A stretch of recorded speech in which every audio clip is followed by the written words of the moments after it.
काही वेळापूर्वी आमचे प्रतिनिधी उपस्थित होते, तिथेही मराठा आंदोलकांनी रस्ता रोखून धरलेला आहे।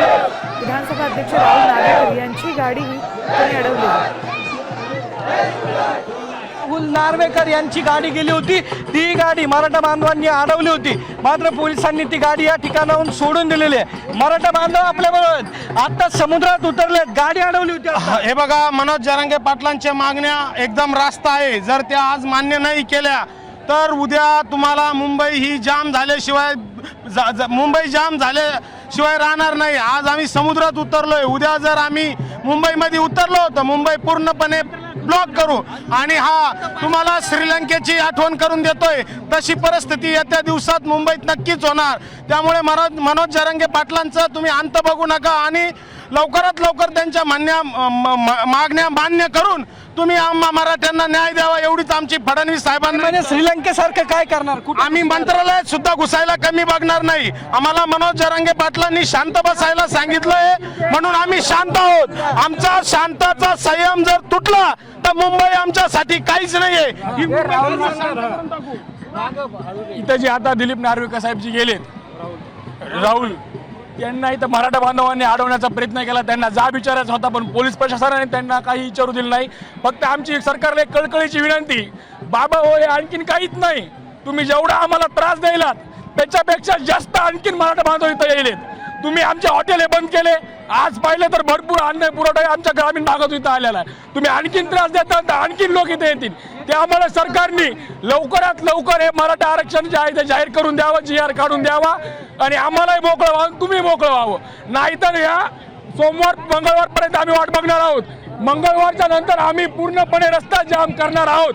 मुंबईमध्ये प्रत्येक ठिकाणी आम्हाला सरकार अडवत आहे। सरकार हमसे डरती है, पुलिस को आगे करती है, पुलिस प्रशासनाच्या मार्फत आम्हाला अडवल्या जाते। आम्ही मंत्रालयाकडे जायचा प्रयत्न केला तर आम्हाला जाऊ देत नाहीत।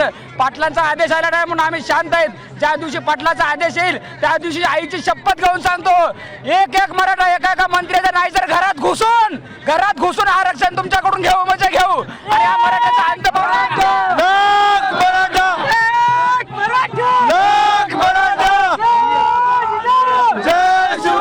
आम्ही मंत्र्याच्या घरात घुसणार आणि आरक्षण घेतल्याशिवाय राहणार नाही। दादाचे आदेश येतील, आजच्या दिवस आम्ही वाट बघणार। उद्या सोमवार आहे, उद्या आम्ही मंत्र्याच्या घरात घुसणार आणि मराठा आरक्षण घेणार। फडणवीस सरकारला विनंती आहे, आता हे अंत पाहणं बंद करा। फडणवीस साहेब, हा मराठा म्हणजे हिंदूच आहे आणि तुम्ही हिंदूंच्या नावाने जेवढे मतं घेता त्याच्यातला 50-60% हिंदू आज रस्त्यावर आहे। तुम्ही हिंदूंच्या नावावर फक्त तुम्हाला मतं चालता का? आमच्या मागण्या कळा ना का तुम्हाला? हा मराठा बांधव 4 दिवसापासून उपोषी या मुंबईमध्ये तुम्ही ठेवला, तुम्ही तुमचे अन्नछत्र छाया बंद केले, पण काळजी करू नका। आमचा ग्रामीण भागातला मराठा या सगळ्यांनी आज गाड्या भरून अन्न आणलेलं आहे। तुमच्या अन्नावर आम्ही बसलेलो नाही। आमच्या फक्त अरे तुम्ही लालबागच्या राजाचं सुद्धा खाणं अन्न बंद केले। अरे तुम्हाला वाटलं हे बांधव लालबागच्या राजाकडे जातील? अरे समुद्रात ही चेतावणी आहे,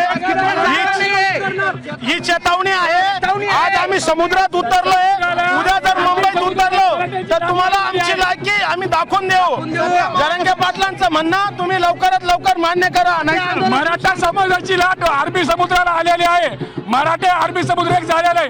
तुम्ही जर इथं पाहिलं तर कुठलाही व्यक्ती तुम्हाला दिसत नाही, फक्त दिसतं भगवं वादळ दिसतंय सगळीकडे। मराठा समाजाचं आरक्षण फार शांततेने चालू आहे। सरकारला आमची आता isakal.com आहे देशातील नंबर 1 ची मराठी न्यूज वेबसाईट। प्रत्येक अपडेटसाठी isakal.com ला नक्की भेट द्या।